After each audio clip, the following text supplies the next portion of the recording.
Hello, my name is Minnie Miles. I've been assigned by Asheville University to make a compliance presentation for the employees.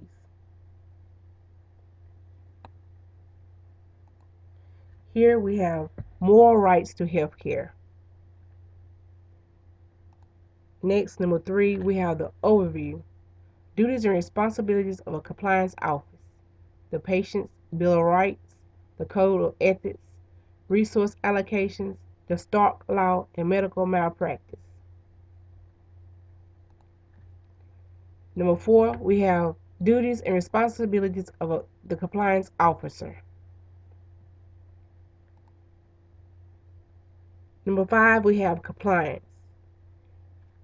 And here you have 13 slides telling you the duties and responsibilities of the compliance officer.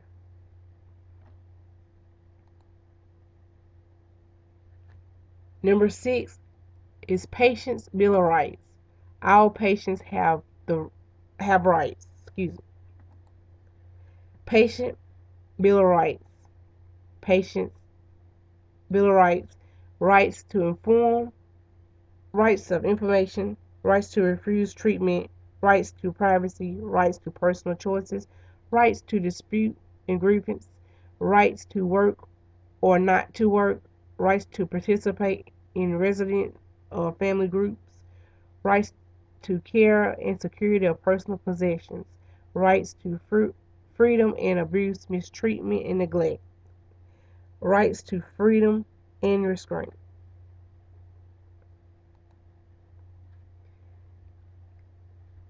Here, number 8, we have patient bill of rights. In 2010, a new patient of bill of rights was created, along with Affordable Care Act. The new Bill of Rights was designed to give new patient protection dealing with insurance companies. Some of the protections started in 2010, but others were phased in more slowly and take effect in 2014. Here are some of the protections that apply to health plans under the new laws. Annual and life dollar limits to coverage. Essential benefits have been removed. Essential benefits include doctors and specialist visits, home and hospice services, emergency services, hospitalization, preventive and wellness service, chronic diseases, management, laboratory services, prescription drugs, maternity and newborn care, pediatric services, mental health and substance use disorders services, and rehabilitation services and devices. Non-essential benefits include things like adult dental care. People will be able to get health insurance spite of pre-existing medical problems they have before getting insurance. Young adults are able to stay on their parents' policy until they're 26 if they meet certain requirements. You are entitled to certain preventive screenings without paying extra fees or copays. If your plan denies payment of a medical treatment service, you must be told why it was refused and how to fight that decision. You have the right to appeal the payment decision of private health plans called internal appeals. You also have the right to review by an independent organization called outside review if the company still does not want to pay. Here on number 9, we have ethics committee programs and consultations. Number 10, we have ethics. Ethics committees involve individual diverse backgrounds who support health care institutions with 3 major functions: providing clinical ethics consultations, developing all revising policies pertaining to clinical ethics and hospital policies. The underlying goals of traditional ethics committee are to promote the patient to promote rights of patients, to promote shared decisions made between patients and the clinicals, to promote fair policies and procedures that maximize, like achieving good patient-centered outcomes, to enhance the ethical environment for healthcare professions in healthcare institutions. Number 11, we have stock law.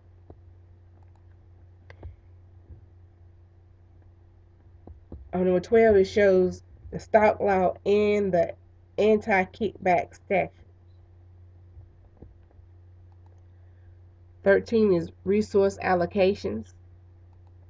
And here on 14, we have resource allocations. Here is the process of resource allocations in healthcare can be viewed through the variety of different premises, each with its own instructive refraction.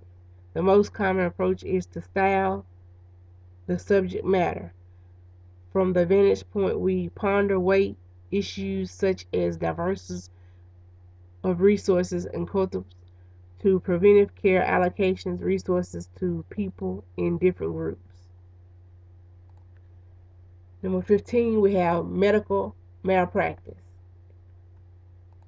And here on 16, it shows that the medical malpractice.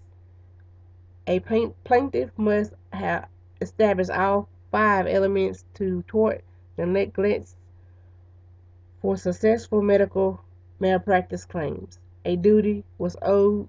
A legal duty exists whenever the hospital and healthcare provider undertakes care or treatment of a patient. A duty was breached. The provider failed to perform the relevant standard care. The breach caused an injury. The breach of duties was directed caused by the primate cause of injuries. It must be shown that the practitioner was actually in manner which is contrary to the general accepted standard of his or her profession. Damage. Without damage, there is no basis for a claim regardless of whether the medical provider is neglected. Likewise, damages can occur without negligence. For example, when someone dies from a fatal disease. And lastly, we have the reference. And this is the end of my compliance presentation. Thank you.